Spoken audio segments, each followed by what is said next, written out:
فارس کے ہاتھوں لاچار و مجبور ہوتے ہیں۔ اس میں ایک دو باتیں اس سلسلے میں کہہ کے چلو مقصد کی طرف آتا ہوں، ذکر چھڑ گیا، دیگر اقوام کی بات چھوڑ دیتے ہیں، صرف اپنی بات کرتے ہیں۔ یہ ایک ابتلا تھی اور شامت اعمال تھی۔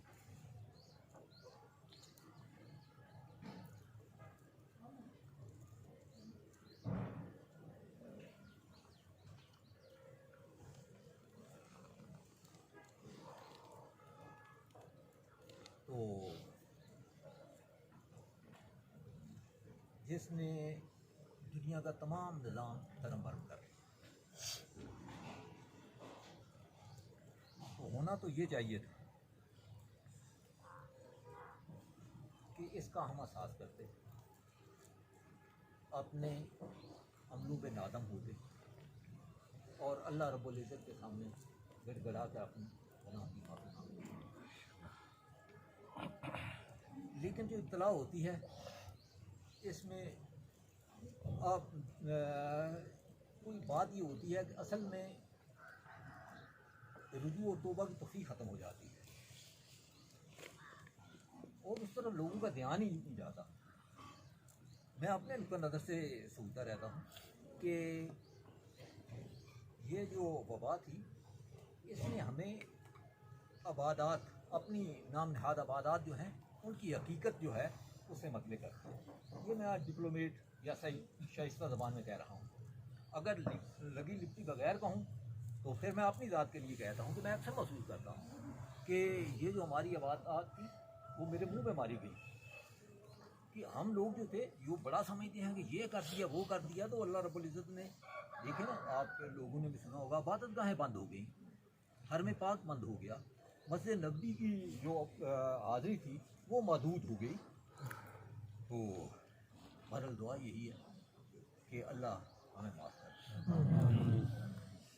ہمارے گناہوں غلطیوں سے درگزر فرمائے، اور کوئی لمحہ اور لحظہ ایسا نہیں ہونا چاہیے جس میں اللہ رب العزت کا فضل و کرم ہمارے سامنے آ جائے۔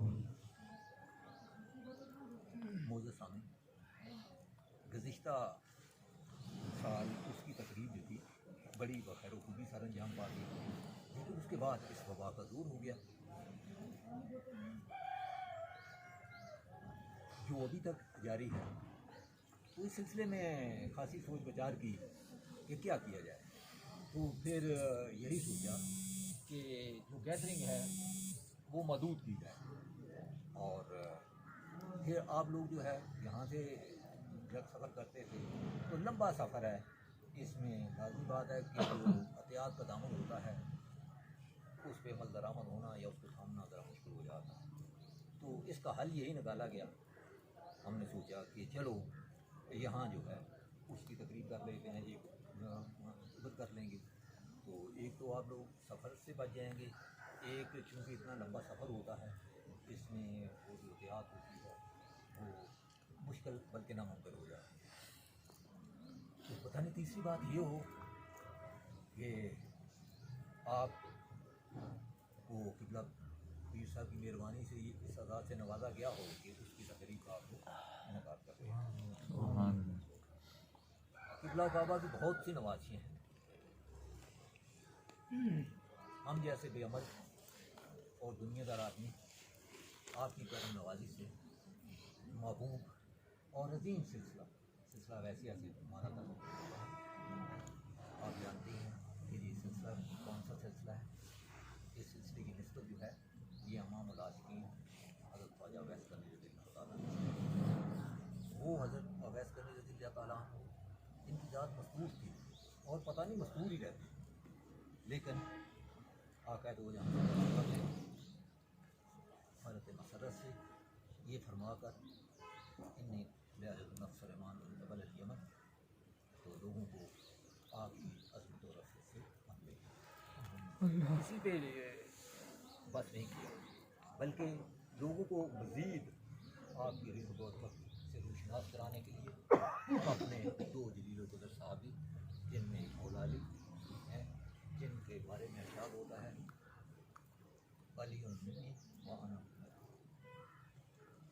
پھر ایک جگہ اور اسی طرح آپ کی عظمت کے بارے میں ارشاد ہوتا ہے ما بدام نظامہ بدام.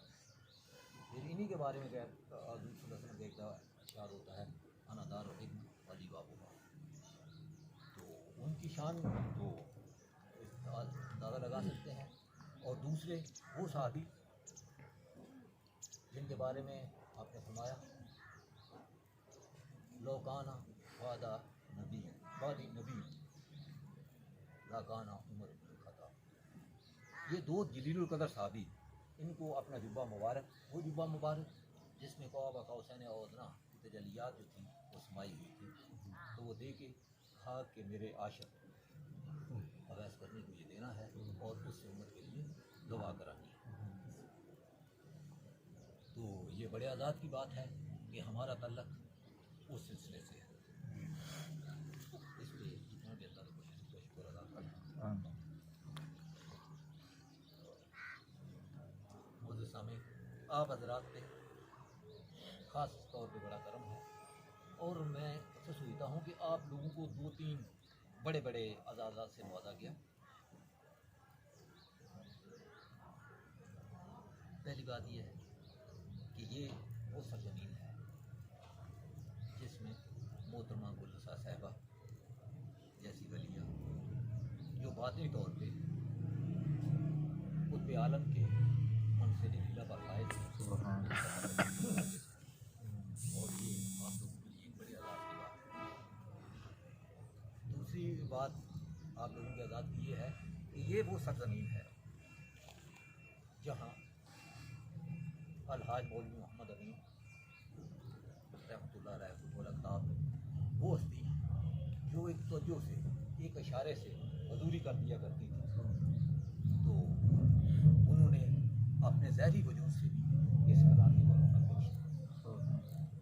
تیسرا بھی ایک بڑا اعزاز ہے کہ قبلہ کعبہ محمد اویسی کا لڑکپن، آپ کی جوانی کا کچھ ایام اس سرزمین میں گزرے، اور آپ کو اس علاقے سے بڑا انس و محبت تھا.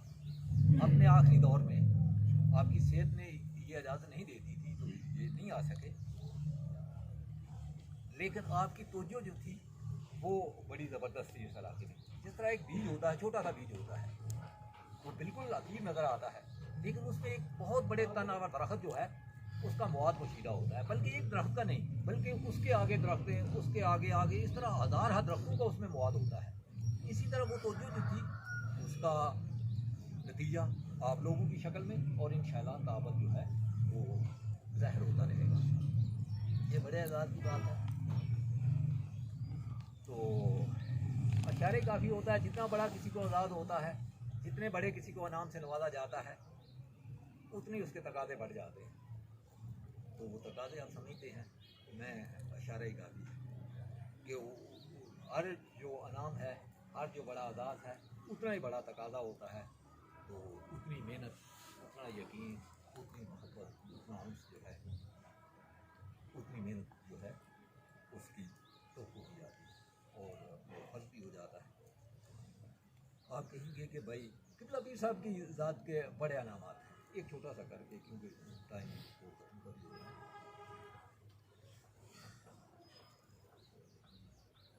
معزز سامعین، قبلہ کعبہ محمد نور الدین اویسی رحمۃ اللہ علیہ تمثیلاً ایک بات بتایا کرتے تھے کہ ایک فقیر تھا، جب اس کا وقت وصال آیا تو اس نے ارد گرد نظر ڈالی کہ اپنی روحانی وراثت جو ہے اس کے انتقال کا اسے اپنے وابستگان میں کوئی اہل نظر نہ آیا. اس نے کیا کیا کہ ایک گٹھڑی بنائی اور جو اپنے وابستگان یا مریدین تھے ان کو کہا کہ بھائی اس کو دریا میں پھینک آؤ. ایک آدمی نے یہ حامی بھری کہ میں اس کو پھینک آتا ہوں. تو اس نے اس کے حوالے کر دی. تو اس نے سمجھا کہ میرے یہ فقیر کی ایک یادگار ہے، تو اس نے ایک یاد کے طور پہ اس کو اپنے گھر میں رکھ لیا اور پھر واپس آیا. وہ فقیر نے پوچھا وہ اس کو پھینکا ہے؟ اس نے کہا جی بالکل پھینکا ہے. اس نے پوچھا کیا ہوا تھا جب پھینکا؟ اس نے کہا ہونا کیا تھا، وہ پانی میں پھینکا گرا ہوا. اس نے کہا میں فقیر آدمی ہوں، یہ مجھ سے جھوٹ نہ بولو